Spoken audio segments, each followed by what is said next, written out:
Hello, good day, Ma'am Venus.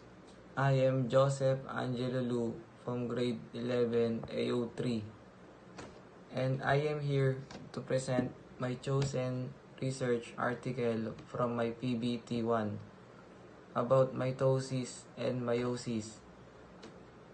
I picked this research article because for me, this is easy to explain. And I also like to know more about it.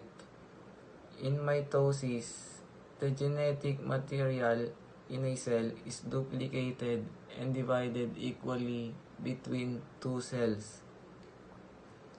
The dividing cell goes through an ordered series of events called the cell cycle.